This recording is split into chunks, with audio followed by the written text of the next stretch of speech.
Good evening. New England tonight is struggling with the Overnight, the city lost almost all of its electric power, and many people deaths, including 3 people who died and along the coast, winds up to 100 miles an hour.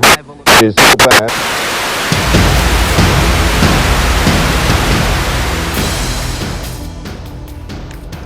February 6 through 13, 1978, has been described as the week the state stood still as a massive blizzard hit Massachusetts and Rhode Island, dumping up to 40 inches of snow in some areas, knocking out power, stranding people on the highway, causing wind damage and storm surge from gusts up to 100 miles per hour, and flooding of coastal towns. The formation of this storm happened quickly, and from formation to dissipation, it lasted about 78 hours. It was classified as a nor'easter.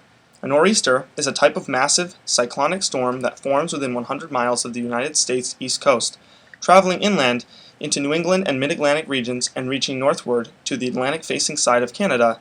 These storms take their name from the strong and continuous northeasterly winds that blow them ashore.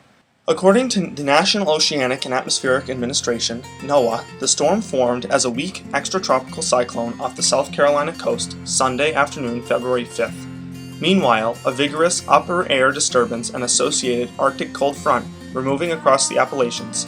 These systems phased together off the Virginia Capes, providing the ingredients for a rapidly intensifying low-pressure system Sunday night, February 5th, into Monday morning, February 6th. This low-pressure system slowed as it intensified and approached the southern New England coastal waters Monday night, February 6th, and Tuesday morning, February 7th. The storm formed and moved up and followed the coast, dumping snow on cities from Philadelphia to Hartford, with amounts up to 20 inches in less than 24 hours. When it reached Rhode Island and Massachusetts, its North Atlantic path was blocked by strong Canadian high pressure, which stopped the storm just south of Martha's Vineyard for 36 hours, letting it release all of its power over that area.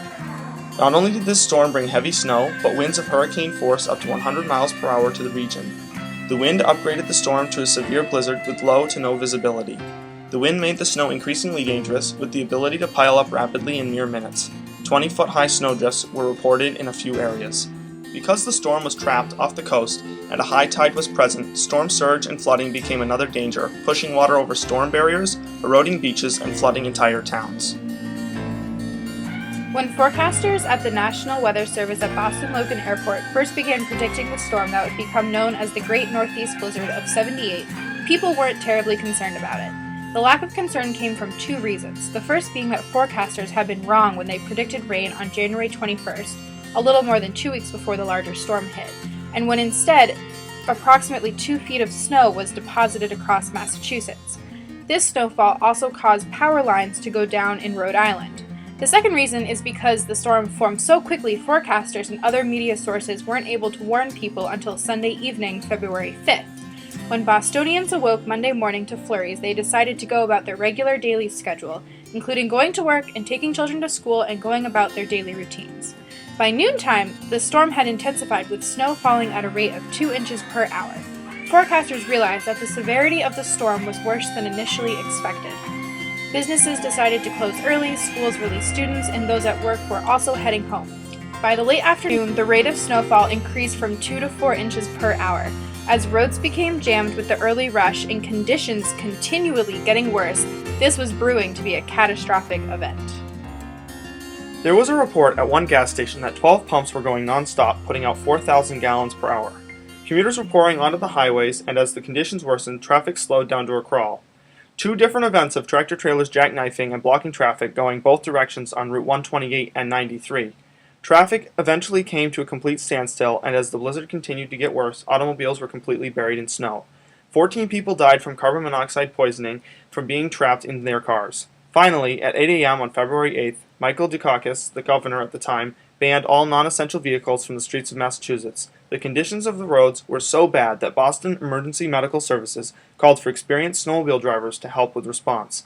The storm knocked out power to areas all over the region, including 80% of Boston. Many were without heat and necessities. Because of this, people started using their gas stoves for heat, which resulted in death due to carbon monoxide poisoning.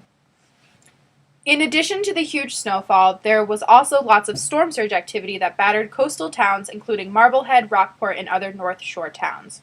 Revere was the town hit the hardest along the North Shore, with flooding deep enough to submerge cars on the main roads.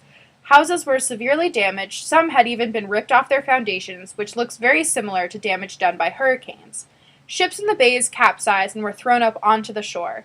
An oil tanker named the Global Hope made a distress call off the coast of Gloucester, but after losing contact and with concerns that the tanker might capsize, which would cause an oil spill, the Coast Guard set out to help with 5 members aboard a ship named the Can-Do. Unfortunately, the Can-Do capsized, and after the storm ended, the Global Hope was found run aground near Coney Island.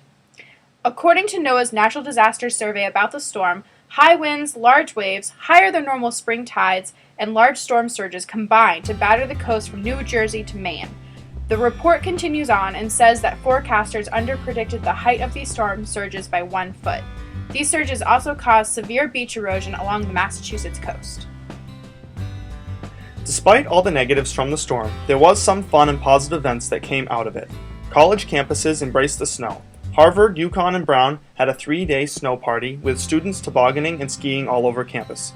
Residents of Boston and surrounding areas cross-country skied and snowshoed to their destinations. During the storm's peak on Tuesday, 11,666 hockey fans attended the Beanpot semi-final at Boston Garden, now known as TD Garden, when Harvard won against Northeastern in a 4-3 game, and later that evening when Boston University beat Boston College 15-5 during the second game. The storm in many communities brought people together. An example from the Blizzard of 78 website stated that in Hull, Lillian Williams and Joanne Fallon prepared food in a local middle school for more than 1,400 people in shifts of up to 36 hours over a 10-day period. After 4 days of working non-stop, Lillian Willis's shoes fell apart. This was only one of many generous acts people did during and after the storm. By Tuesday evening, the effect of the Great Northeast Blizzard of 78 was coming into focus. By Wednesday morning, recovery began with 27 inches of snow in Boston and 40 inches in parts of Rhode Island. There were 99 deaths and 4,500 injuries reported. 350 federal troops were brought in to help with the $520 million in damages and assist with challenges like 3,000 cars and 500 trucks that were abandoned on just an 8-mile stretch of Route 128. It was going to be a long ordeal. The police were kept busy with 166 arrests due to looting. President Jimmy Carter declared parts of Massachusetts and Rhode Island federal disaster areas, which allowed for additional relief efforts. Shelters were set up to help those who were now homeless, with a reported 17,000 people utilizing them.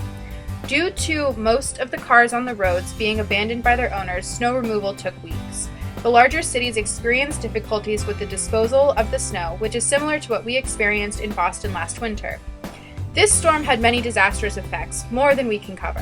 However, that just goes to show how extremely powerful and widespread this storm was with its variety of damages from snow, wind, and water.